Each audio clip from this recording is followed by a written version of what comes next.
estamos ya en lo que tiene que ver con la temporada ciclónica.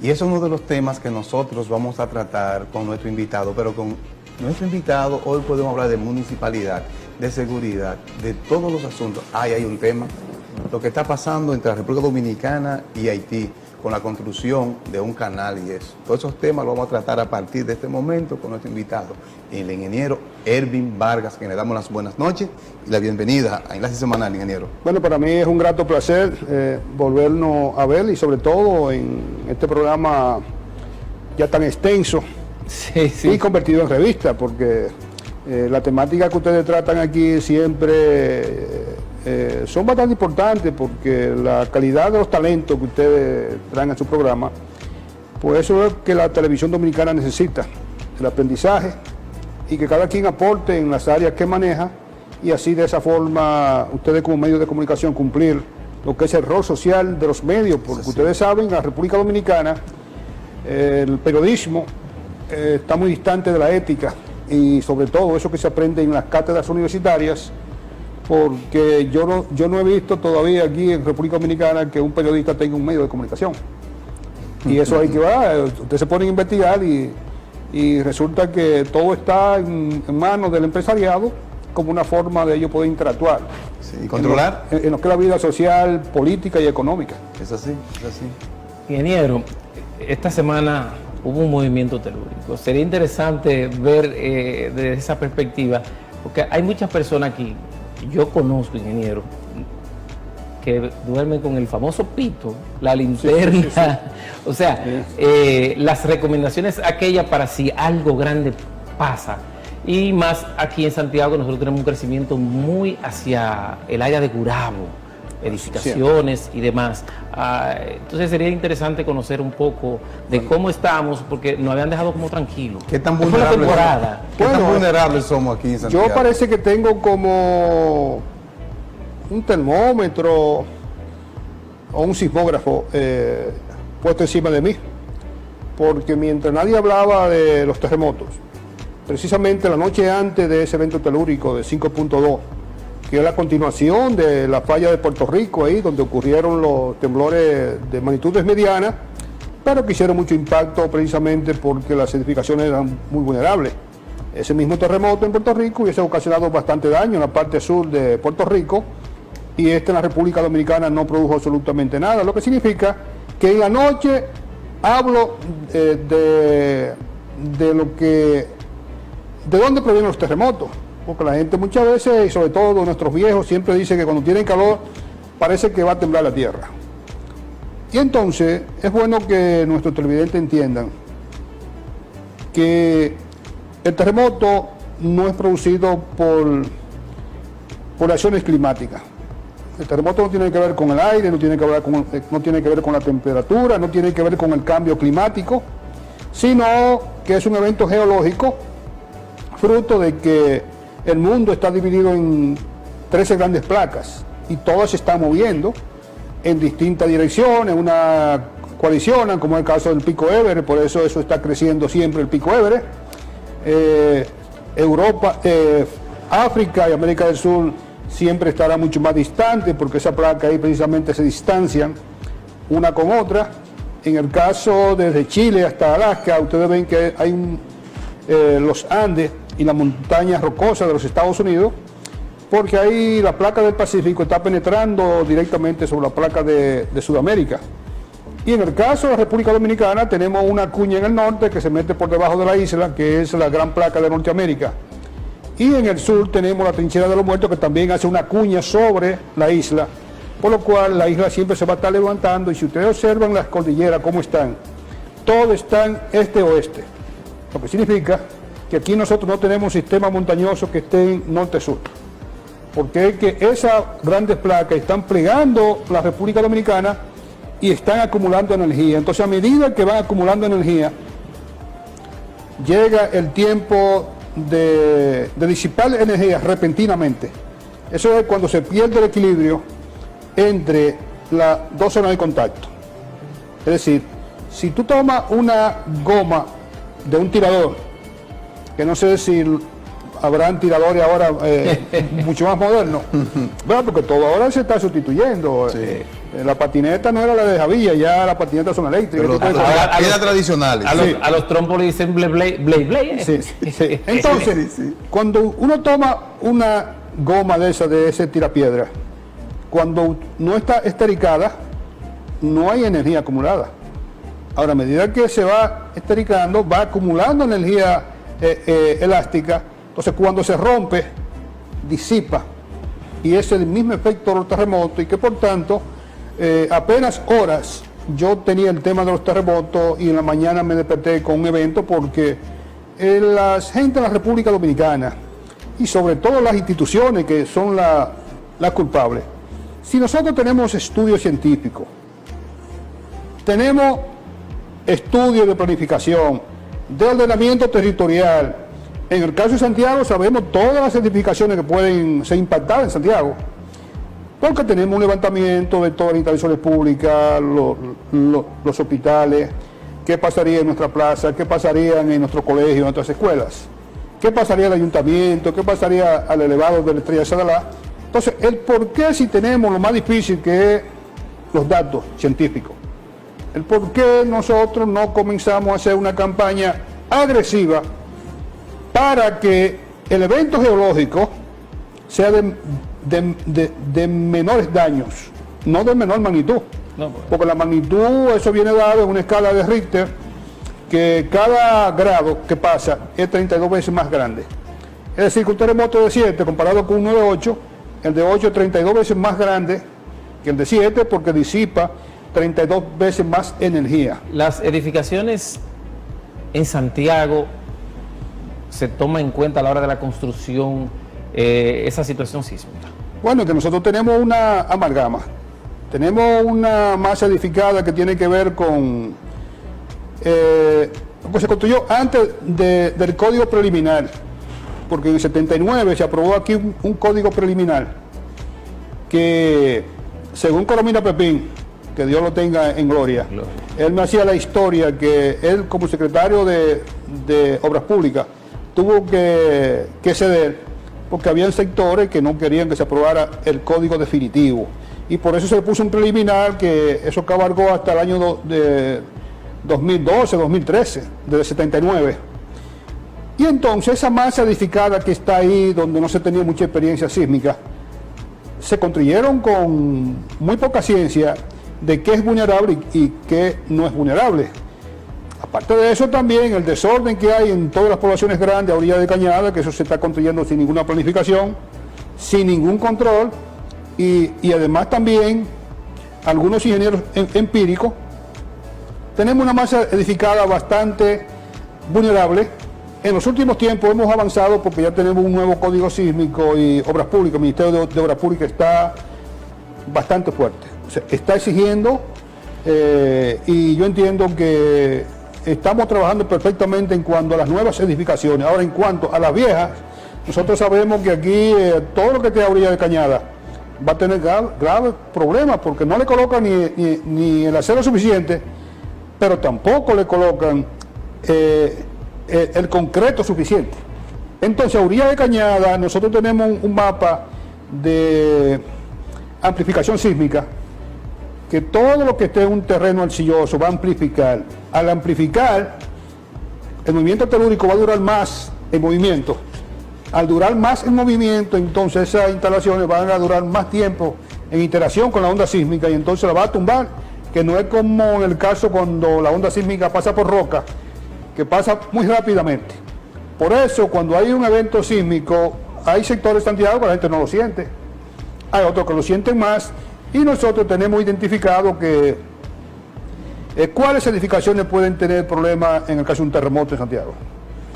Nosotros sabemos que las edificaciones hechas de block, bien hechas, un edificio de 4 niveles bien hecho, sobre un terreno bueno, no debería pasar nada, porque yo cuando fui presidente del CODIO 2003-2004, a mí me tocó dirigir la operación post-terremoto y yo hice un estudio de investigación y los resultados que obtuve es que esas edificaciones se comportaron muy bien. Las casas de madera se van a comportar muy bien. pero las escuelas tienen un 70% de grado de vulnerabilidad, y en el caso de Santiago hay plazas que hay que revisarlas, hay hospitales que hay que revisarlos, las clínicas nuevas de Santiago, podríamos decir que cumplen el estándar. Que van a responder a como tienen que responder, ¿verdad? Porque van a haber muchos heridos, y el estimado que se tiene en caso de un terremoto en Santiago es más de 30-35 mil personas entre heridas y muertas. Y refugio, lugares bueno, lo que pasa es que con un terremoto el refugio no puede haber porque el terremoto no avisa. Sino lo que sí debemos de tener son unos planes de contingencia en donde un país avanzado lo primero que tiene es un sector precisamente hecho para los damnificados. Es decir, tan pronto a usted se le cae la casa, bueno, pues usted se lleva temporalmente con un hospital, con un supermercadito, o sea, con todos los servicios y temporalmente hasta que se pueda resolver, y entonces los terremotos no avisan como los huracanes. Pero sí nosotros sabemos que el Ayuntamiento de Santiago puede tener un pobre desempeño, el cuerpo de bomberos va a tener un pobre desempeño, y el elevado de la Estrella Sadalá, ahí en su intersección con la Juan Pablo Duarte y la 27 de febrero, los pronósticos que tenemos es que ese elevado con un terremoto cercano a 7.5 a 8 no podrá mantener su estabilidad, porque tiene columnas a diferentes alturas y dados de apoyo que son muy cortos entre el sostén de la viga con las pilas, con la columna, entonces eso se va a zafar. Abre. Va a zafar, sí, porque tiene columna corta que va a trancar. A trancarse de columna corta, entonces resulta que las grandes no están diseñadas para recibir cargas horizontales. Entonces se van a romper también la columna, y todos lo sabemos lo que va a pasar. Se van a caer también los tendidos eléctricos. Ahora, en el caso de la compañía que manejan los tendidos, tienen que identificar cuáles puntos, cuáles torres en verdad pueden tener problemas, al igual que Corazán, que tiene que tener un plan completamente claro, porque el sistema de agua potable va a colapsar. Algunos tanques también, como lo que sucedió en Cienfuegos, que no fue fruto de un colapso, sino de una mala práctica en la construcción, pueden colapsar. Pero el sistema sanitario también va a colapsar. Ingeniero, como usted habla, mucha gente se pone nervioso. Bueno, yo entiendo que cuando yo conozco algo, estoy muy tranquilo. Eso yo se lo dije en una conferencia que di en el complejo turístico de Playa Dorada, y algunos turoperadores me decían a mí como que si yo no le hacía un mal al turismo, ¿verdad? Diciéndole la realidad, que en la zona de Costámbal ahí puede haber un tsunami. Y en realidad, si ustedes van a Costámbal, ustedes van a ver que el nivel de las aguas está casi a nivel de Costámbal completa. Y resulta que yo le dije que no, que el turista estaría mucho más tranquilo si tiene el conocimiento de cuando llega un terremoto, hasta dónde pueden llegar las olas, dónde ubicarse, porque en cualquier país civilizado, en el caso de Puerto Rico, que es el país más cercano, toda la costa norte de Puerto Rico tiene señales y hasta dónde pueden llegar los tsunamis, porque desde Mayagüez, en la parte sur han ocurrido, pero en la parte norte de Puerto Rico han ocurrido tsunamis, sobre todo en el año 1918 ocurrió un gran terremoto que inundó completamente la zona norte, por lo que yo, en el caso de yo tener conocimiento, estaría más tranquilo. Si tú tienes conocimiento, ustedes tienen conocimiento de cuál es el sitio más seguro en su casa, y llegó el terremoto en horas de la noche, ya tú sabes dónde ubicarte. Yo le temo a lo desconocido. Sí. Pero a lo que yo conozco, si yo sé dónde yo trabajo, dónde ubicarme. Entonces, si estamos aquí en este canal, tenemos que cuidarnos precisamente de que las lámparas nos pueden caer encima. Ingeniero, vamos a Dajabón de un prontito, ahí entre Dajabón y Haití. Porque ahí, sí, hay un conflicto ahora mismo, latente, entre República Dominicana, el gobierno dominicano y el gobierno haitiano, la construcción de un canal del río que iría a una especie de represa del río Masacre. Así es. Un río que le pertenece a la República Dominicana, pero que hace un giro, ¿verdad? Y pasa también por Haití. Y entonces ahí el gobierno dominicano dice que hay que parar esa construcción, pero el gobierno haitiano no la para, dígame. Bueno, fíjate que lo que pasa es que somos dos países completamente diferentes. Una raza diferente, una cultura diferente, un pensar diferente. Por eso vemos cómo está la economía haitiana, cómo está la de nosotros, cómo está el medio ambiente en Haití, cómo estamos nosotros. Es decir que yo precisamente fui a Haití cuando el terremoto del año 2010, porque me contrataron para hacer un estudio del levantamiento de un hotel famoso en Jammer, Haití. Eso es precisamente buscando el Mar Caribe. Y entonces yo hice un estudio y determiné todo, y un estudio muy bien hecho, pero cuando uno se pone a hablar con la parte haitiana, porque eran socios dominicanos y haitianos. Okay. Con los haitianos no hay forma de cómo entenderse, y así mismo está sucediendo ahora que ellos no entienden, ¿verdad? Que hay que respetar el acuerdo del año 1929, que precisamente era para la amistad y la convivencia y la sostenibilidad de cómo manejar los asuntos hídricos, y en base a ese convenio que se tiene que trabajar. En primer lugar, ellos debieron de parar el proyecto, porque en el caso de nuestro presidente está actuando con mucha tranquilidad, con mucha paciencia, pidiendo de que se unan a la mesa de diálogo, que fue lo que se aprobó, a una mesa técnica, donde esa mesa técnica evalúe el volumen de agua que esa cuenca produce. Pero los haitianos, como siempre, han continuado desoyendo la sabia palabra del presidente de la República, y entonces eso puede traer un conflicto que hay que endurecer un poquito más, porque al haitiano se le olvida de que ambos ríos, tanto el Altibonito como el Dajabón, que se convirtió en río Masacre, nace en la República Dominicana, y que el presidente de la República ya ha ofertado al pueblo haitiano hacer una presa sobre el río Altibonito con varios propósitos, porque la presa tiene 4 propósitos. Uno, el primer propósito es agua potable. Claro. ¿Y cómo sale la decisión de hacer una presa cuando es agua potable? Bueno, uno tiene un registro histórico de 20 años de lluvias, de caudales de los ríos. Entonces uno analiza cuál es la demanda que tenemos en una ciudad. Y si en un mes la demanda de la ciudad es mayor que el caudal del río en un mes específico, entonces hay que almacenar agua. Entonces ahí viene la presa. Almacenar la grande crecida para que en los tiempos de escasez entonces se pueda utilizar. Luego, la segunda acción de una presa, en el caso de huracanes como estamos, es el control de avenida. Es decir, evitar las inundaciones, porque precisamente si una presa se sabe manejar perfectamente para que no pase lo ocurrido en el año 2007, que fue una masacre que hicieron sobre los sectores en el entorno del río Yaque de Santiago. Entonces sería la segunda función. Tercero, agricultura. El cuarto es la electricidad, pero en la República Dominicana resulta que eso se ha invertido, y resulta que la opción es la generación de electricidad. Y eso le iba a decir que ahora eso es lo que comanda, por eso cometieron ellos la masacre aquí del 2007. Sí. Porque ellos operaron muy mal, y yo afortunadamente dirigí la Comisión de Santiago, y a mí me ha tocado precisamente dirigir los 3 grandes desastres que han ocurrido en la República Dominicana.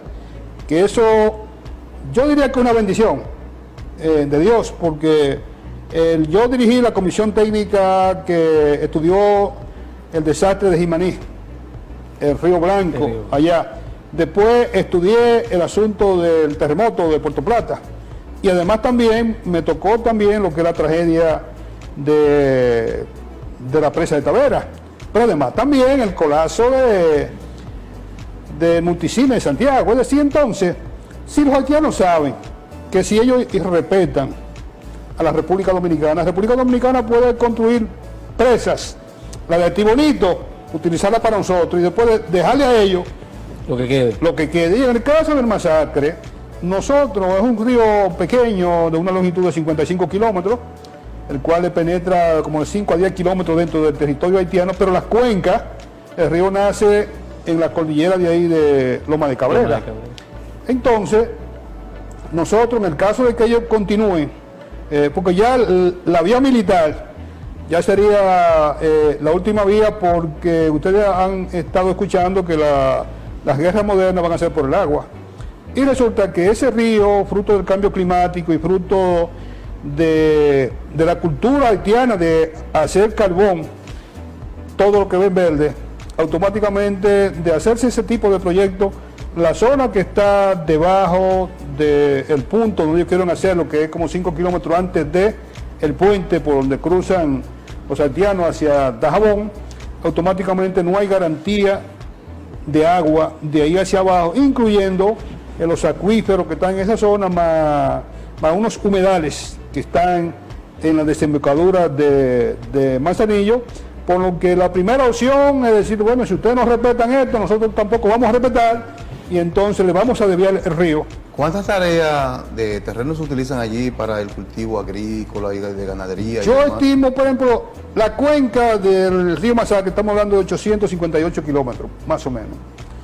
Y como precisamente esas son planicies, yo estimo que en esa zona estaríamos hablando entre 3.000 a 12.000 tareas del lado dominicano. Porque hay una parte también, después que uno pasa antes de Manzanillo, una zona completamente convertida en humedales, que para la agricultura es imposible utilizarla, y que por tanto de ellos no ceder la paralización, porque ellos tienen también que elevar lo que es el nivel del agua para ellos poder utilizar el agua. ¿Tendrían que bombear entonces? No, ellos hacen un dique, el dique es precisamente para elevar el nivel de las aguas, para entonces penetrarla hacia... Por gravedad. Por gravedad. De lo contrario, bombearla económicamente no es rentable.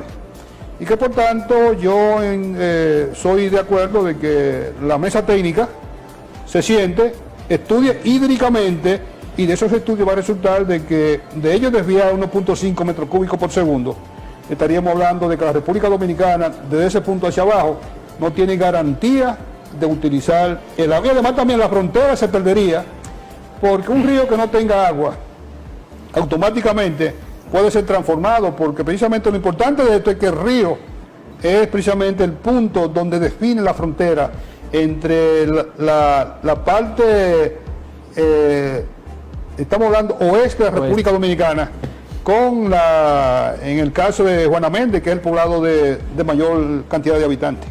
Bueno, ya finalmente y breve, tenemos la temporada ciclónica que recién inició. ¿Cuál es la situación? ¿Cuál es la proyección? ¿Va a ser muy activa? ¿Y qué podemos esperar nosotros en República Dominicana? Mira, la proyección que tenemos es que va a ser tan activa como la que más. Y ustedes deben de ver de que la temporada ciclónica arranca el 1 de junio y termina el 30 de noviembre. ¿Pero qué resulta? Que ya las tormentas están iniciando antes y están terminando después. Por ejemplo, la tormenta Olga hizo el desastre aquí el día 11 y 12 de diciembre del 2007, lo que significa que ya el periodo hay que ampliarlo oficialmente. Hay zonas que lo han ampliado ya porque esto es una realidad del cambio climático, y que las tormentas van a ser mucho más intensas y de mayor velocidad. Por eso antes venían desde África, desde Cabo Verde, y venían completamente hasta el Caribe, pero ahora se forman en el Caribe y con una trayectoria errática, y que por tanto, fruto del cambio climático, ustedes conocen y nuestros televidentes conocen de que hay una escala Saffir-Simpson, que la primera escala era Saffir, pero no tomaba en cuenta ni el oleaje ni las inundaciones. Después se unió un gran técnico norteamericano, y entonces se unieron esas dos escalas, Saffir-Simpson, y entonces ahí toma en cuenta el oleaje y las inundaciones. Pero que resulta que la escala 5 llega hasta de 250 kilómetros por hora. Y entre una escala y otra la diferencia son 40 kilómetros por hora. Pero ya están ocurriendo eventos climáticos mayor a 300 kilómetros por hora, por lo que ahora mismo esa escala debe de tener un sexto nivel, porque no es lo mismo un huracán categoría 5 que llegue a 320, cuando debería ya terminar en 290, y entonces hay que definir una sexta escala que es catastrófica. Y en el caso de Santiago, hago un llamado. Ustedes están viendo que se están haciendo edificaciones con plástico prácticamente, porque las paredes ustedes ven ya esos corchos. Sí. Un huracán categoría 5 o 6 revienta todos esos muros. Y además también esos muros, es más, yo vi una clínica en Santiago que estaban revirtiendo la parte exterior de esa tecnología y resulta que es muy vulnerable a los incendios. Y entonces cualquier proyectil, cualquier objeto que choque puede producir incendios, que no es lo mismo que si tuviera hormigón y que por tanto, en el caso hipotético... Del yeso exterior o chirro. Eso es chirro, no, pero es un foam. Ahora están utilizando un foam. Ah, ok. Es que es diferente. Sí, es diferente. Entonces, por un lado es bueno por la temperatura, pero por otro lado, en caso de huracanes, porque Santiago ha tenido suerte de que nunca ha penetrado un huracán categoría 3 o 4. Pero como el cambio climático está tan errado, que venga desde la bahía de Samaná y se meta por el valle del Cibao y comience a arrastrar, nunca lo ha hecho, pero esto está completamente errado. Entonces lo que nunca se había hecho es posible que ahora se dé, porque como los huracanes entraban por la parte sur de la República Dominicana y por el este, cuando chocaban con la cordillera central, ese macizo central, automáticamente lo debilitaba y lo desviaba. Porque es muy raro que venga un huracán desde el norte a sur. Los huracanes vienen de este a oeste y ya después que pasa el periodo de agosto, septiembre, entonces los huracanes pueden penetrar sur-norte como han ocurrido. Por lo que hago este llamado en este programa de que eso hay que revisarlo, el Ministerio de Obras Públicas, que tenga mucho cuidado con esas construcciones a 12, 14, 16 niveles, que están utilizando una tecnología que no es apropiado para un país como este, que está en la vía de los huracanes, y además también que está precisamente en el momento en donde se puede producir un terremoto de 7.5 a 8 cerca de Santiago y a una distancia superficial de menos de 10 kilómetros, así que puede ser catastrófico. Bueno, Sí, con el ingeniero... Siempre se nos quedan temas. Sí, eso Porque, le iba a por decir. ejemplo, ¿cómo no hablar de lo que se está proyectando en el gobierno ahora? El ferrovial, la seguridad... Bueno, el tranvía y sobre todo hablar de la ciudad amurallada que es Santiago, porque ahora ya han cerrado todos los pasos de peatones a los ciudadanos de Santiago. Entonces, aquí nadie habla de eso porque creo que hay una prensa que ha estado comprada por la alcaldía de Santiago. Eso provoca más tapones también. Pero que no ha hecho nada. Yo estuve en un programa precisamente el domingo y había algunos medio peledeosos y uno de la Fuerza del Pueblo ahí. Y cuando yo le dije que yo participé en el gobierno municipal de Sarulle y todas las obras que hicimos, entonces ellos comenzaron a atacar al alcalde de Sarulle, y yo decía que ha sido el alcalde de mayor transformación, y le dije a ellos que me mencionaran una obra de impacto que esta comunidad, y no sabían, siendo de Santiago. Una obra no sabían, siendo de Santiago. Ahora, pregúntame a mí, que el programa te va a quedar corto, porque yo terminaba una obra cada 4 días y medio. O sea, cada 4 días y medio yo entregaba una obra. Bueno. Es decir que habrán otros tiempos, más tiempo, otro programa. Va a tener que volver para que podamos hablar entonces del asunto municipal y cómo van las cosas en Santiago. Eso es importante porque el dinero de nosotros se está malgastando en maquillaje, y maquillaje es lo que se utiliza para ocultar. Bueno, agradecer al ingeniero Erwin Vargas por acompañarnos en el día de hoy. Siempre interesantes los temas y temas que apasionan a la población, porque hablar de la situación haitiana... Como que despierta a cualquiera, ¿verdad? Sí, despierta a cualquiera, pero también hablar de los huracanes, sí, hablar de los temblores, sí, pero de movimientos sísmicos. De eso hay gente que no quiere que el ingeniero hable. Eso. Mira, gracias por acompañarnos. Mira, cuando yo fui presidente del CODE, cuando aquel terremoto de Puerto Plata, yo tengo unas amigas que cuando me veían hablar por televisión, porque yo decía que lo peor no había llegado, ellos me quitaban porque... Apágalo. Sí, pero después entonces resulta que ellos entendieron cómo ocurre, cómo es su casa, cuando yo fui a revisar su casa, decir, mira, esta casa no hay problema, ten cuidado con salir para el frente, porque si la casa no se va a caer, al tú salir en el frente te puede caer un poste de tendido eléctrico, entonces eso es importante. Bueno, agradecer al ingeniero Irving Vargas por acompañarnos en la noche de hoy. Más adelante entonces tendremos al doctor Romero, que vamos a hablar de municipio. Oh, claro que sí. Claro que sí, de Puñal, específicamente. Claro que sí. Así que gracias por acompañarnos esta noche. Muchas gracias. Y a ustedes no se muevan, que continuamos al retorno de la pausa con más en este su enlace semanal.